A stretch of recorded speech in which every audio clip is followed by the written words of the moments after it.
Hello, everyone. Yet once again, it's another day of fresh grace and mercy. This is the Guilt, Grace, Gratitude podcast, sponsored by Logos Bible Software, where we bridge the gap to Reformed Christian theology for your listening pleasure.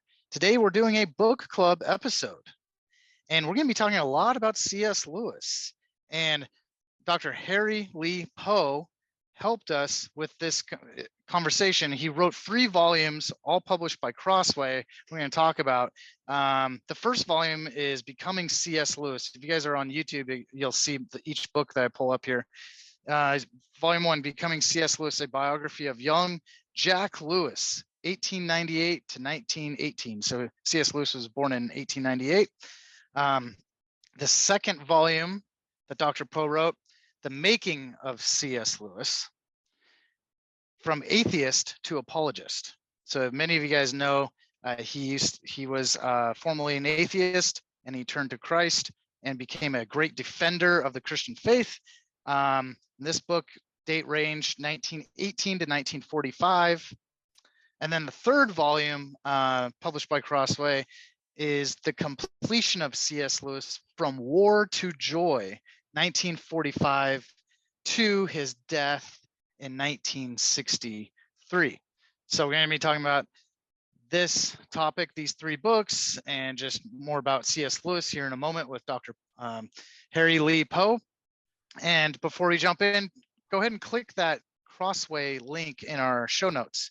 That'll take you directly to this volume set, this 3-volume set. It makes sense to just get all 3 books for you guys, so you can unpack C.S. Lewis in his entire life in great detail. We'll talk about how great Dr. Poe wrote this biography on C.S. Lewis. And then there's also a link to find the closest Reformed churches near you. So it's really important you guys are a member of a church. I think we all know that.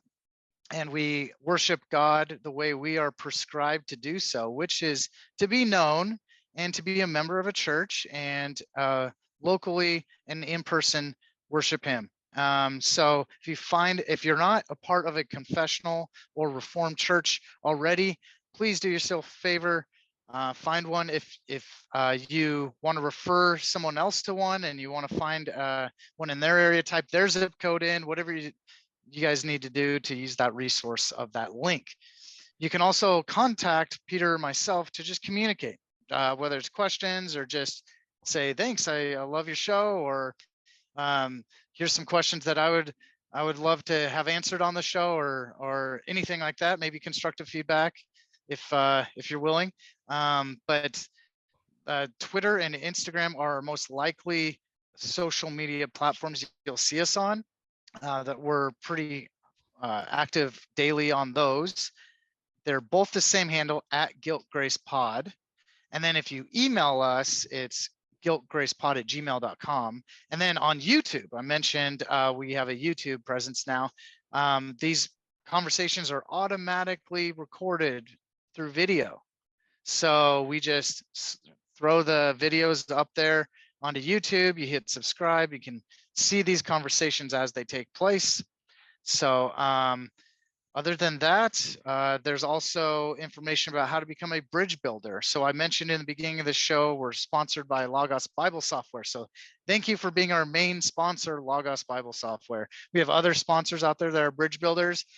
Through the middle of this show, you'll hear a word from a couple of our sponsors.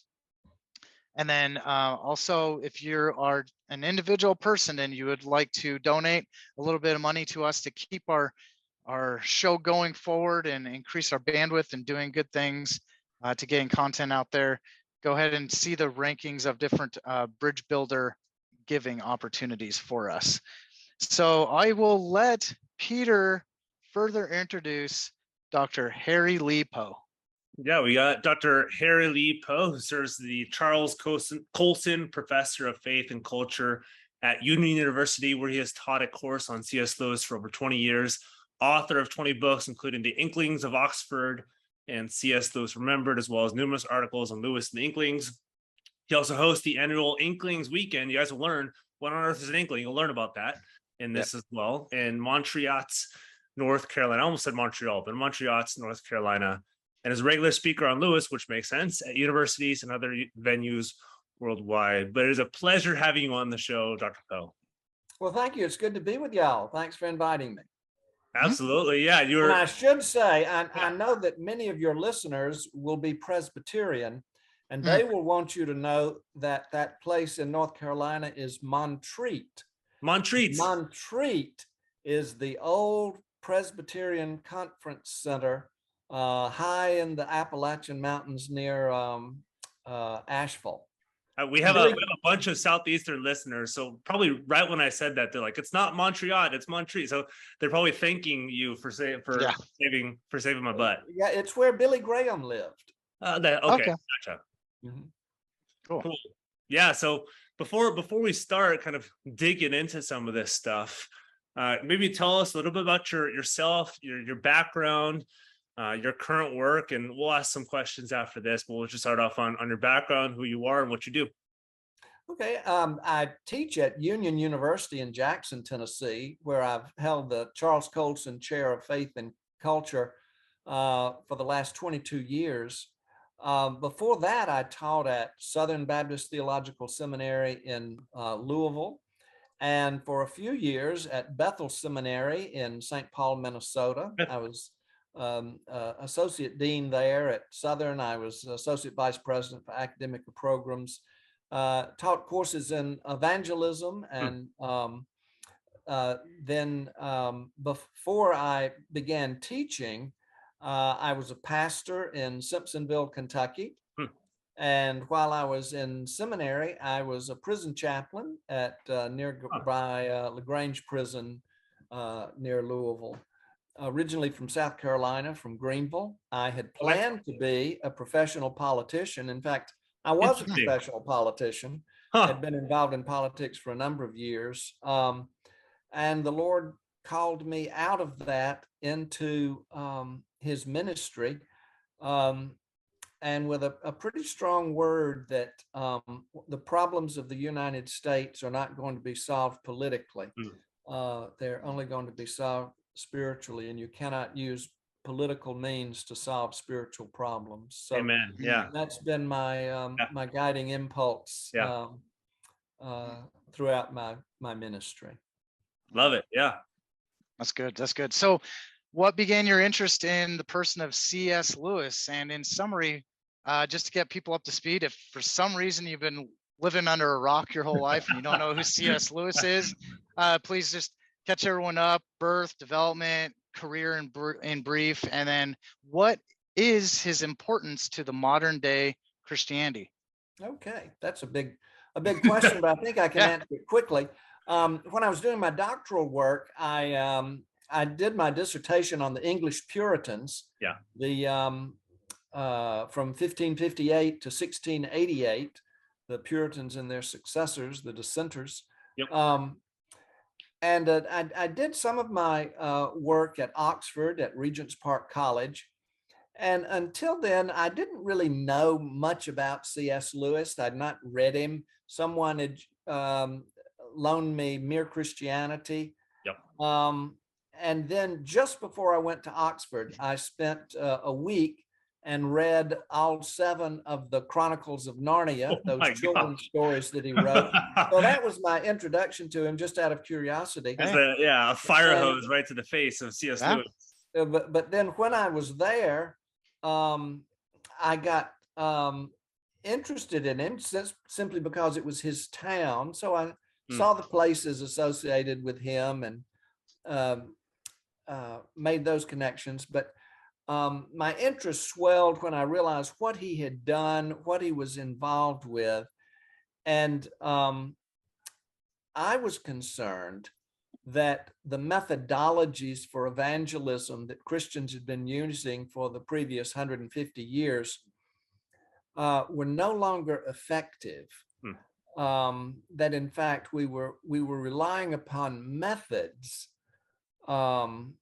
more than the power of the Holy Spirit, and that evangelism in the United States and conversions were simply declining and had been in pretty serious decline since the early 70s.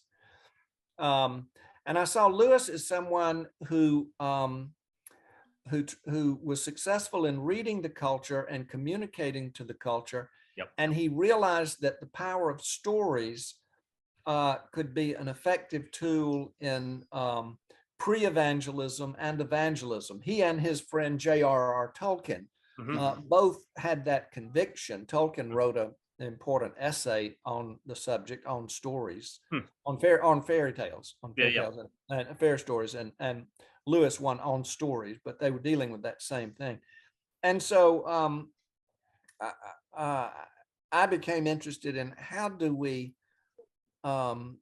effectively communicate the gospel in a dramatically changing culture. And for Lewis has been my guide in that for a long time. He had a serious interest in science, and you see him that coming out in Mere Christianity. So I've also teach a course on science and faith. And a space trilogy too, which I think is pretty heavily like influenced by some of this stuff too. Yes, he was an important science fiction writer in the 1930s and 40s. Yeah, which people don't. I think everybody knows him for Mere Christianity and for the Chronicles of Narnia. But when you talk about the space trilogy, you're like, what? Who? Yeah, his first one. He was best known as a science fiction writer early on. Yeah. And so in a sense, he's been an inspiration to me. I don't venerate him, but I do regard him highly. He's got his weaknesses. He's got his weak points, but overall, I think he's a good model for Christians dealing with now a dramatically changing culture. All the old values have collapsed. The institutions are in a state of free fall. You can no longer assume that people mean what the Bible means when they use the three-letter word God. Yeah. It's just a different world, and we can't make assumptions about the kind of spirituality of the world in which we live. Yeah, he does such a good job of what we say that we try to do on our show is bridging the gap.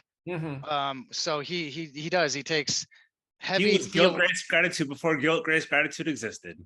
Yeah, that's true. And we're not even close. People who just heard that we're nothing even near C.S. Lewis. So that's don't take that statement too literally. And he, if I'm not mistaken, he reluctantly did some radio broadcasts, and it became so popular around that, and people really loved it. And like what he's doing is very deep theological stuff, but making it understandable to most people, even if it's in the form of stories like Narnia or something like that. But he's still cited all the time in today. So those radio broadcasts came during World War II. And eventually he edited them in the 50s and published them as Mere Christianity. So Mere Christianity began as 4 different series of radio broadcasts during the war. And it would really be preamble to something that happened right after World War II. And not much has been said about it. But it's important to know that following World War II, there was a significant spiritual awakening across the English-speaking world, and a number of institutions came out of that: InterVarsity, the Navigators, Campus Crusade, the Billy Graham Association, Christianity Today, Gordon Conwell Seminary. And many, many, many more. Oh, the Evangelical Theological Society, American Scientific Affiliation, just and enormous ingathering. So many people were turning to Christ. The churches were exploding, and old pastors used to talk about the 50s as the glory days. Well, they were the glory days. It was a spiritual awakening, but something. To prepare for the spiritual awakening, there was activity by people like Lewis during the war years, leading up to what would come later. And Stephen Olford was an important preacher in England who came to the United States, pastored in New York, and became a model for preachers in the United States. He teamed up with Lewis for evangelistic meetings right after the war. And most people don't know that about Lewis, but he would give his testimony, and then Olford would preach. Yeah, and you make the point that many biographers brush over Lewis's early childhood, and yet you devote your entire first volume. So if you guys are on YouTube, this one, to this, and it's the Becoming C.S. Lewis, 1898 to 1918, the biography of young Jack Lewis. So first volume. Why is Lewis's early childhood and development so important for understanding him? I accidentally wrote that book. I hadn't planned on it. Oops, 300 pages just written. Yeah, I don't even remember how it happened that I was wondering what Lewis liked to eat. Oh, that's right. A number of places about the fact that he liked to eat. And so I thought, I don't remember any place he's mentioned it in any of his books. Maybe it's in his letters. So I started reading his letters from childhood. And it was not until he was 16 years old that he mentioned anything specifically that he liked to eat. And it was in a letter to his father. He had just gone to live with W.T. Kirkpatrick to be tutored by him for 2 years to prepare him for the entrance exams to Oxford University. And the first morning he came down to breakfast, Mrs. Kirkpatrick had baked good old Irish soda bread. And so you can imagine hot bread with butter. Lewis loved it, just loved it. Well, who doesn't? Who doesn't? But here's the thing. By the point I got to his 16th year, I realized that most of the things that Lewis liked and disliked in life, he had settled on by the time he was 16. And that his adolescence was critical in his formation as a person. It only reinforced for me the importance of youth ministry, which right now is in a deplorable state in the United States. We gather kids together and try to get a crowd there on Wednesday night and just try to keep them there, but we're not really helping develop them as believers. And so they're on their own. And Lewis at this point was not a believer. He was an atheist, and studying with W.T. Kirkpatrick, who was an avowed atheist and committed philosophical materialist. About as committed as I've ever read anybody. As I was reading him, I was like, oh my gosh, he takes it to its end. Yes, he was giving Lewis the intellectual ammunition to blow any Christian out of the water. And so Lewis loved it. He just loved these materialist arguments and naturalism and all that goes with it. And he knew the arguments inside out. But at night, when he was free and had leisure time, he loved stories. And so he was reading the great literature of the last 2,500 years. And he loved these stories. And the problem of the stories for a materialist is they're chock full of values. And they're values that Lewis admired and longed for. Only they were at conflict with what he was studying and thinking in the daytime. And so here's a classic case of a divided person, someone just torn between two extremes. And the problem with materialism for values is that in a materialistic world, there's just atoms, there's just matter. There's no right, no wrong, no good, no evil, no beautiful, no ugly. It's just what is. And that finally became the crisis that led Lewis to abandon atheistic materialism and move toward a philosophy of idealism in which he thought, well, something else must exist because values are not matter. Values are not physical. And so they must have some origin outside of matter. And that was the first big crack in his atheism. But it came as a teenager.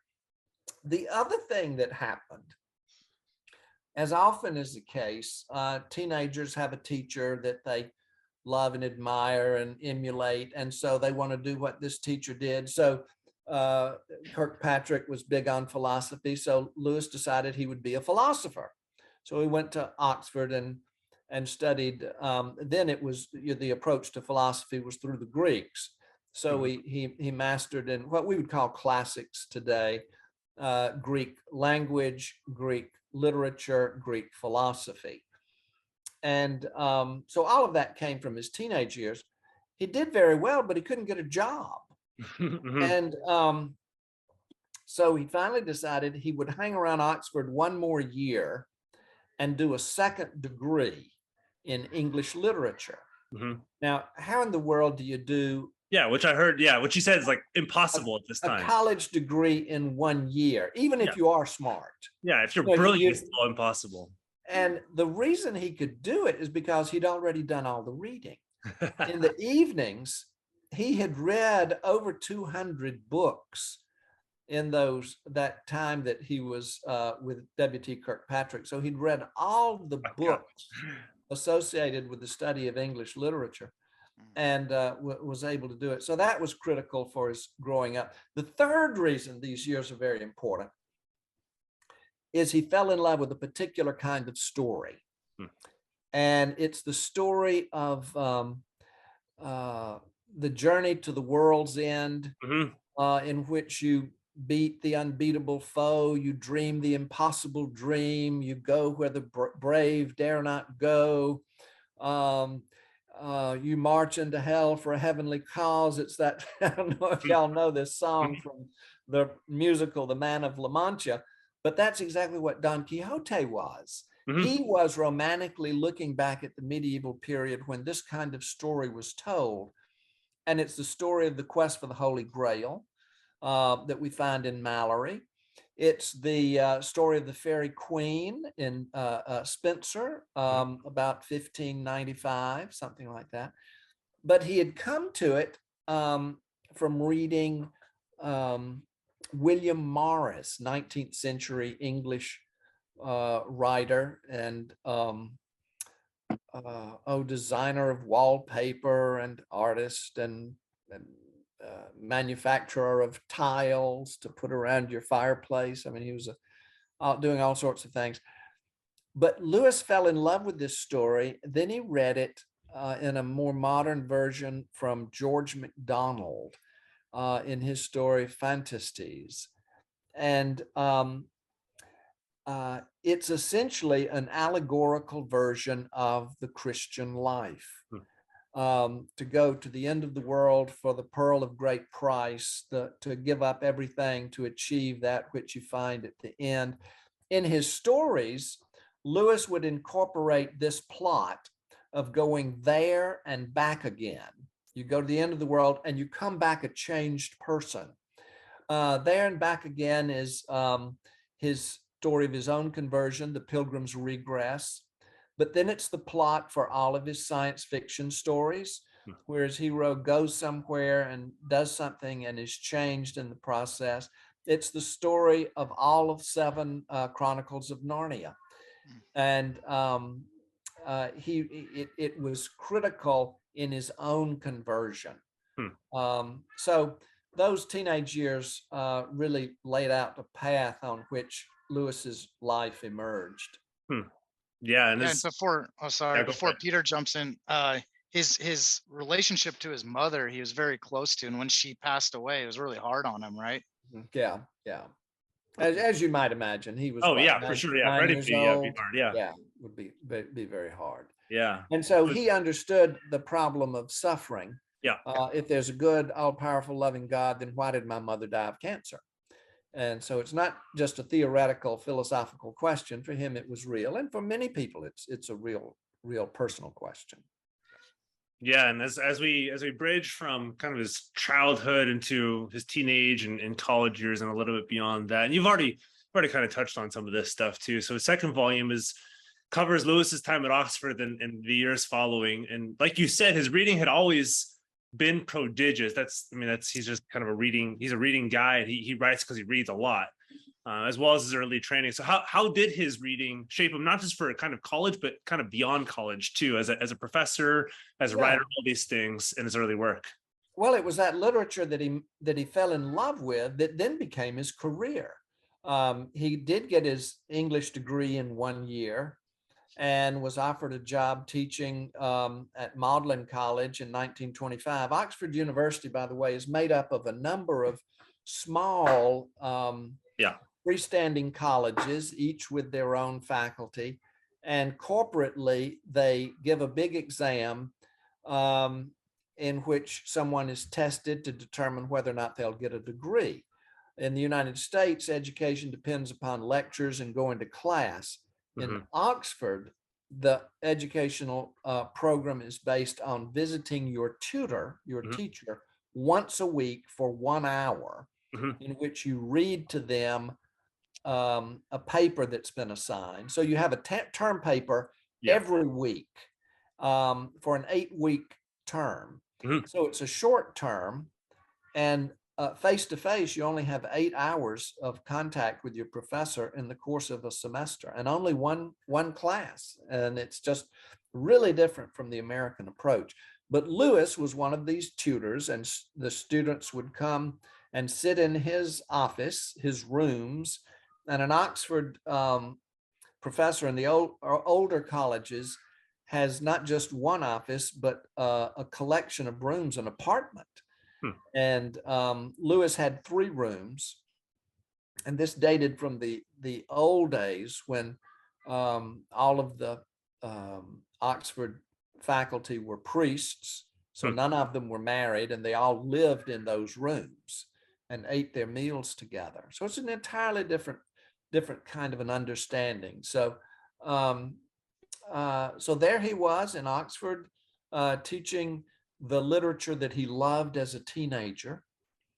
And he made a name for himself explaining medieval allegorical courtly love poetry. He wrote his first big academic book published in 1936, The Allegory of Love. And I've made the claim in The Making of C.S. Lewis that The Allegory of Love is the only book Lewis ever wrote. All the others are just elaborations and derivative from that.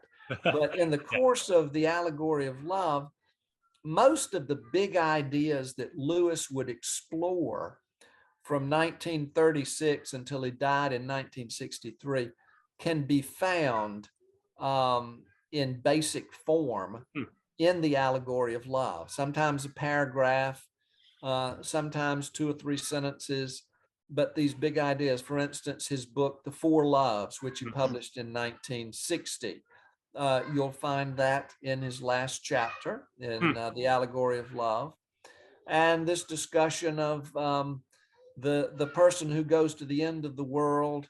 My favorite of those is Reepicheep in the Chronicles of Narnia. He is the embodiment of the gallant knight who shows courtesy to the great lady, and Lucy is the great lady for whom he will sacrifice whatever he needs to sacrifice. And so his literary interests were his preoccupation, his love, but then they overflowed into his non-academic work. That is, they overflowed into what became Mere Christianity, The Problem of Pain, the Screwtape Letters, The Great Divorce, and all the Chronicles of Narnia. Yeah. And so you can see a relationship between his academic work and his popular work. Yeah. I think so often, it's either, I think I haven't heard people talk about his academic work so much as I've heard about his quote unquote non-academic work, all of his novels, but you don't realize everything's been kind of like building up ever since his early childhood, his training, and then kind of spills after his academic work. And I don't like you said, I don't think he like sees a huge divorce. They're just, like you said, they're overflowing for some of this stuff. That's He's not trying to write academically and unacademically. It's just like he just writes. Yes. So successful fiction is always about what you know. And Lewis knew the medieval world. And so he was able to create the Chronicles of Narnia so that it has a sense of realism to it. Yeah. You know, it's imaginary, but it's an imaginary world that is consistent internally, makes sense, is reasonable. And a lot of people try to write fantasy just off the top of their head, imitating somebody else, but they don't really know a particular world. Yeah, they don't live in it itself. Like you said, Lewis lives this, and so he writes because he lives in it. And Tolkien was the same way in creating Middle Earth. Yeah, totally. Yeah, J.R.R. Tolkien, the writer of the Lord of the Rings, and they were the Inklings together amongst a couple other men that they would, talk with, have their own little group where they would argue with, talk with, whatever it may have been. They had a funny relationship sometimes. They were a writing club. They started off that way, and writing and talking. Yeah. And so they would read whatever they'd been working on. They were holding each other accountable. That's right. Because poor Tolkien had a terrible time writing. I remember. Yeah, your second book talks a little bit about Lewis's critiques of Tolkien and some of the stuff that he's talking about, which is hilarious. Yeah, he would. It just took him forever to finish The Lord of the Rings, and right. And Lewis held his feet to the fire to do it, and that's why we have The Lord of the Rings. And it was this accountability in the writing club. Okay, show us what you've done this week. Yeah, that's right. Yeah. So us Hobbit and Lord of the Rings fans, thank C.S. Lewis. Exactly. Yeah. At least in part, for sure. Yeah. Yeah, and I think a big part, in fact, I think more than is normally given, we usually think of Lewis encouraging Tolkien. Which is not really how you, not really what he did. Yeah, the subtitle to The Hobbit is There and Back Again. Yeah. Now, remember, this was the kind of story that Lewis loved. Exactly, yeah. But Tolkien did not. Huh. In fact, if you read the Silmarillion, and Amazon Prime is filming that's right, yeah, a new series of Tolkien stories that they're calling it the New Lord of the Rings, but it's not the New Lord of the Rings. Exactly. It's this history and chronicle of Middle Earth for thousands of years before the action in the Lord of the Rings. And none of those stories have a happy ending. They end in despair, doom, death, destruction, devastation, desolation. It's just awful. There are no happy endings, and you don't go there and back again. You go there and die. And these were the stories that Tolkien loved from Beowulf. If you've ever read the Beowulf, this ancient Saxon story, this was the story that Tolkien loved. Lewis read and he didn't like. And he just, but he understood it. Yeah. But so I'm suggesting that in The Hobbit and The Lord of the Rings, the two exceptions to the kind of story Tolkien normally wrote, they are stories in which first Bilbo and then Frodo and his friends go there, do the great deed, and come back again. And when they come back, they're different. They've been changed. Yeah. Yeah. And so let's talk about C.S. Lewis's conversion to the Christian faith. So his eventual conversion, because he spent a lot of the beginning part of his life as an atheist, as we've been talking about.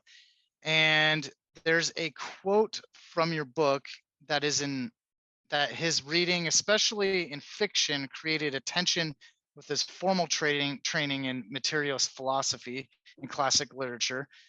How was this used among other events to turn Lewis's heart and mind to Christ? And he had some friends along the way that kind of helped explain, because he did come to the point where he accepted that there's a God, and then someone explained maybe further the gospel of Jesus to him. It was a long, drawn out conversion. Yeah.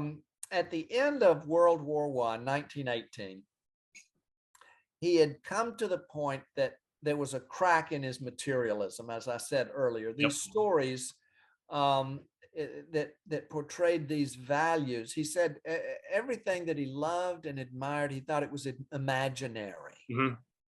And everything that he thought was real was just dry and dull and dust. And so that was the first flip, where he decided there really is, these values exist. Then his problem was making a case for, well, where do they come from? And he tried a lot of things. I mean, all through the 20s. And part of his problem when he was a teenager, a young teenager in what we would call middle school, was first learning Latin, and his Latin teachers would make the remark that all the old myths of the Romans and the Greeks were just made up stories. Yeah. And he reasoned, well, the Bible is just made up stories too. So he had no confidence in the Bible as revelation. So so there he was. So he was going from one philosophical idea to another, and the same logical method by which W.T. Kirkpatrick convinced him of materialism, or gave him the superstructure for materialism, backfired on Kirkpatrick, because it also equipped Lewis to think through big problems on his own. That's right. Yeah, I remember there's his first interaction with W.T. Kirkpatrick, and then everything after that equipped him logically to think through things precisely. And so we don't have time tonight to go through all the different ins and outs. That's right. I would point you to volume 2, The Making of C.S. Lewis, but there's several other good books that have been done on his conversion. Joel Heck and David Downing have both written good books on his conversion. But the people who were important along the way, Owen Barfield, an atheist friend of his, suddenly took up the anthroposophy. Now, anthroposophy is sort of a philosophical approach to religion. It is not Christian. Lewis said that Barfield could best be described as a Gnostic.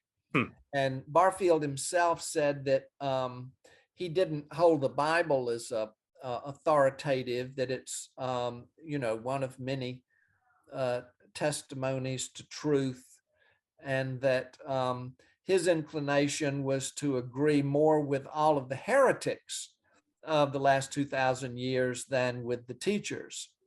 And so he was by no means a Christian. And Lewis, after his conversion, Lewis refused to discuss religion anymore with Barfield after about 1930. Lewis became a Christian in 31, but by 1930 he believed in the existence of God, and after that he just really wouldn't talk with Barfield anymore. They were on just entirely different planets as far as theology was concerned. But Barfield was important in convincing Lewis that an idea is not wrong just because it's an old idea. And Lewis called that chronological snobbery, to think the new is the best and the right and everything old is wrong. And that was an important idea. But that was about it from Barfield. Other friends that he had, he was shocked to discover that all the really bright people in the English school, that year he was doing English, were Christians. And Neville Coghill, another Irishman, became a good friend. He would become one of the original Inklings. And Hugo Dyson would also become one of the original Inklings. they had a huge impact on Lewis because of the consistency between their faith and their behavior.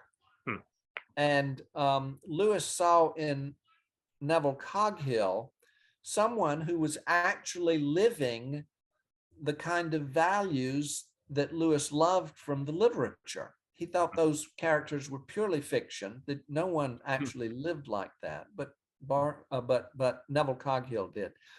And then along came Tolkien.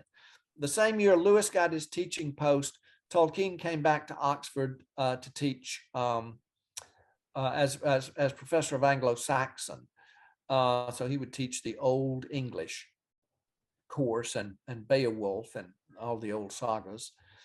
And Tolkien started a club to read the language of the old Vikings, old Icelandic.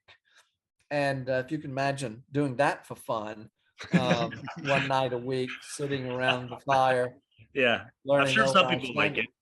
But Lewis loved Norse mythology, and Tolkien did as well. And so that became the Loki story is big friendship. Big in volume 1. Yeah. And so that was 1925, 26, 27. These things are, this group is getting together. Barfield has moved back to London to work in his father's law office.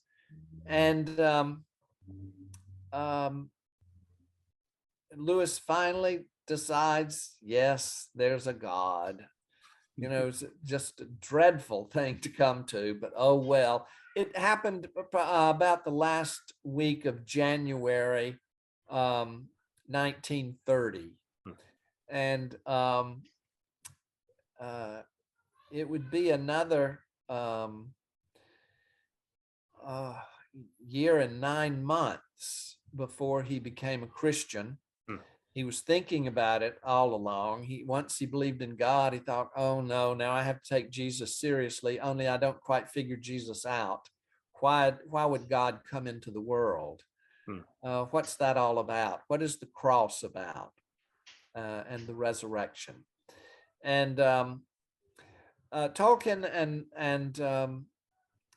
and Dyson were dining with Lewis just before the beginning of fall term in 1931. This would have been late September. And a meal at an Oxford college can go on for hours, you know, different courses and the wine. And then you go into the senior commons room, that'd be the faculty lounge for us. And you have your port and smoke and talk and that sort of thing. So wouldn't have finished till about 10. And then they went out walking within the grounds of Magdalen, which is a huge walled area. And the course of the conversation turned to faith. And Lewis said, I believe in God, but I don't understand why he would take on flesh.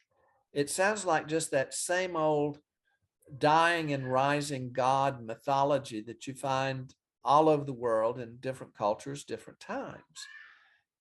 And in the course of the conversation, he came to realize that the only difference between Jesus and all those other stories is that Jesus is the one that actually happened.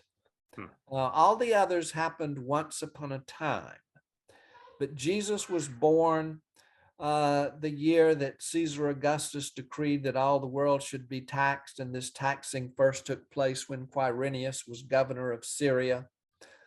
And he wasn't crucified once upon a time in some unknown place out of space and out of time. He was crucified on a hill outside Jerusalem when Pontius Pilate was procurator of Judea, and Herod Antipas was tetrarch of Galilee. And so that was staggering to Lewis to think, oh, that would explain why you find this same story in every culture. God is preparing every culture to receive the gospel.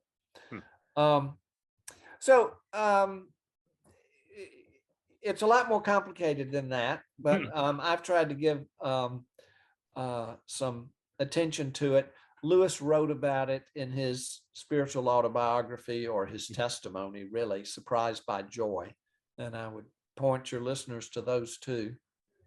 Oh yeah, and that's maybe you've already talked about this before our last question, and you've already kind of hinted at this stuff.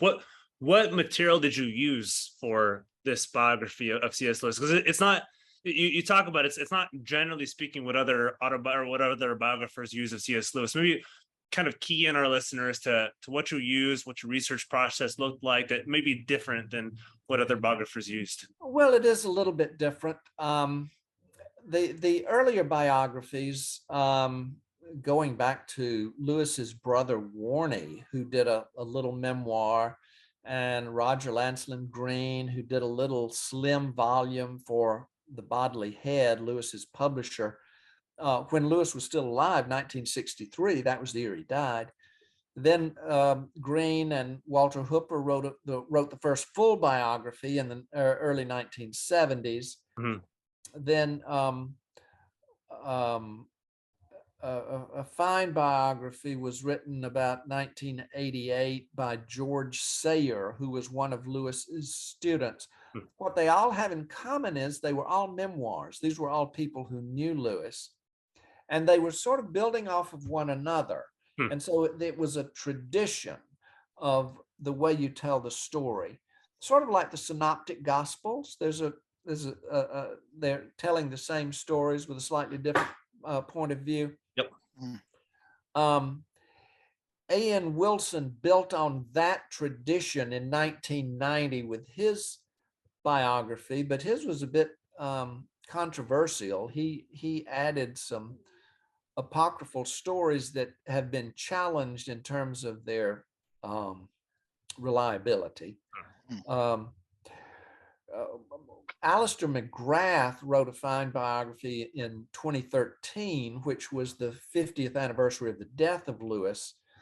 And he is the first biographer who had the 3 volumes of the letters of Lewis at his disposal. Walter Hooper published those in between 2004 and 2006 or 7.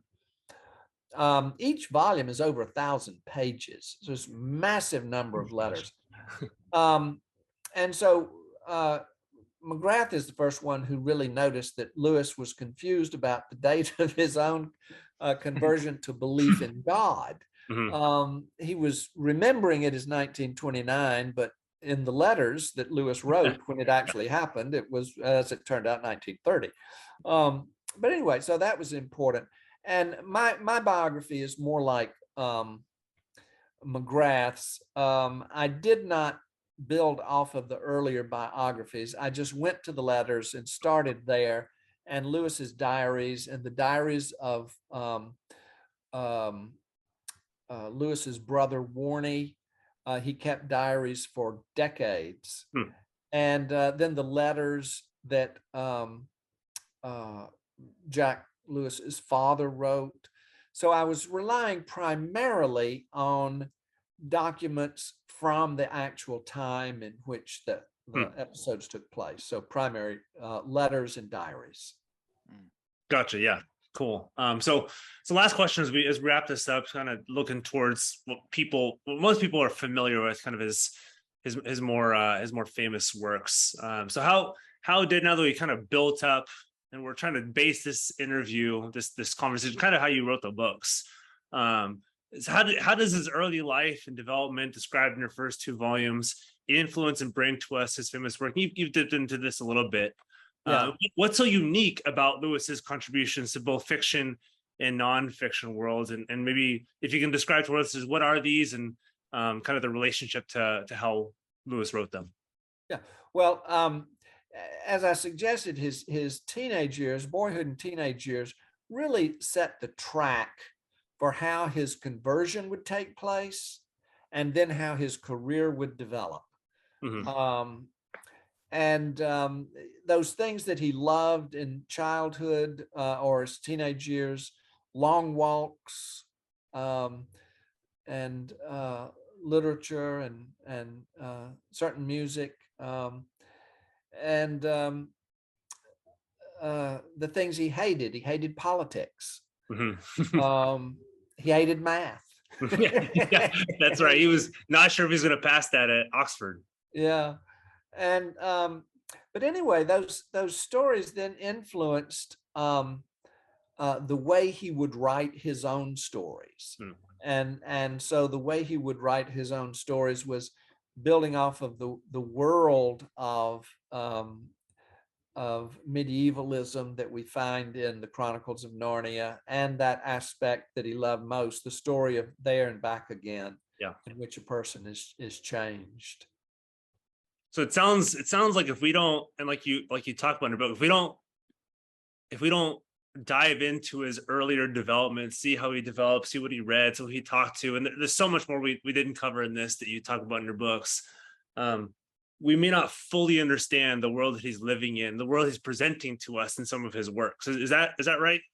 Well, you can enjoy Lewis. Oh yeah, you can enjoy it for sure. At any level. But if you get interested in Lewis and want to know, well, how did this come about? How did his mind work? I think my biography will be helpful to a person in understanding Lewis and getting into his how he thought and why he thought the way he thought. Yeah, absolutely. Yeah, and I think this volume be helpful for those who, I mean, we love his works, and his works have been turned into movies and some of the most best-selling books of all time. So he's well known and his works are incredible. But I think it is sometimes helpful to know the person and why he wrote and how he wrote and how he developed all this stuff. And like the stuff you wrote in your book, there's some fascinating little stories, little snippets in this, and things that you wouldn't think about Lewis, and things that you would think about with him. But yeah, I would encourage people to go to the books and read a little bit more. Maybe as we end, is there a personal story you love of Lewis that may not be as known as people think it might be? Well, there are so many, so let me wrap them all up together. In volume one of the things we notice about Lewis is that he's really an arrogant little twit. That's right. He's just an obnoxious know-it-all. Yeah. So you parents out there, you have an obnoxious twit, then you never know. Yeah, his father and his brother are really worried about him and what he's going to be like, and what we see by the end of the second volume, his conversion takes place in the middle of that second volume. And you see the contrast between how he is in having gone through the war years, and you see the power of the Holy Spirit to completely transform a life. And you see it vividly in his life. His very character is baptized, transformed. And that to me is powerful, and evident, easily documented evidence and example of the transformation that comes with Jesus Christ. Well, I got one too. Since Peter put you on the spot, I'll ask a question to, what is one of your favorite sayings or quotes from him? And it could be something in his literature, Narnia, it could be something mere Christianity, anything. I've got one that has been critically important to me since 1998 when I first heard it. And I think it deals with what you're dealing with. At the end of World War II, some youth ministers asked Lewis to help them understand apologetics. So he gave them a little lecture on apologetics. And in the middle of it, he was talking about science and some issues of science and faith. And he says, while we're talking about it, what we need is not more little Christian books, but more little books by Christians on every subject with the Christianity latent. And I think that is one of our most crying needs, that Christians understand how their faith affects what they're doing. Rather, what does Jesus Christ have to do with every aspect of the world? And that's what he succeeded in doing in his academic books. Yeah. Well, yeah, and he drilled home agape love on how to just love people without selfishly wanting anything back in return, right? In his 4 loves. Yeah. Cool. Yeah. Well, Dr. Poe, thanks for coming on. As we end, maybe where can people find you and your work, and if there's anything that you're working on? I know this book, this will come out about 2 months before your last one, your last volume comes out. Yeah, it'll probably come out in October of this fall. Yep. A ministry that I'm involved with is the Inklings Fellowship, and you can find it online, inklingsfellowship.org. We have an annual retreat in Montreat. You mentioned it, an Inklings Weekend in Montreat. And every 3 years, we go to Oxford for an entire week, an Inklings Week in Oxford. We just finished. We had a great time together. But I would love to have your listeners join us for either of those events. Yeah, absolutely. Cool. Well, thank you for your research on Lewis and your help in understanding who he is, how he thought, his development, all this. And I would strongly encourage people to pick up, like Nick said at the beginning, not just one volume to learn about it, but I'd strongly encourage all 3 volumes, learn who he is and how he developed, and better understand a man who's not just change the landscape, but help us think, like you said, help us think better narratively about the faith and how to think about this as like a holistic system versus just kind of little bits and pieces here and there. And read his other works, Mere Christianity, Narnia. We've got so many other works. Yeah, we think about the big ones. You kind of forget about the smaller ones or the academic ones. And he was just a prodigious mind that produced a lot. So yeah, thank you for your scholarship. Thank you for your work. And hope we'll talk to you again soon. Thank you. And thank you for your ministry. Absolutely.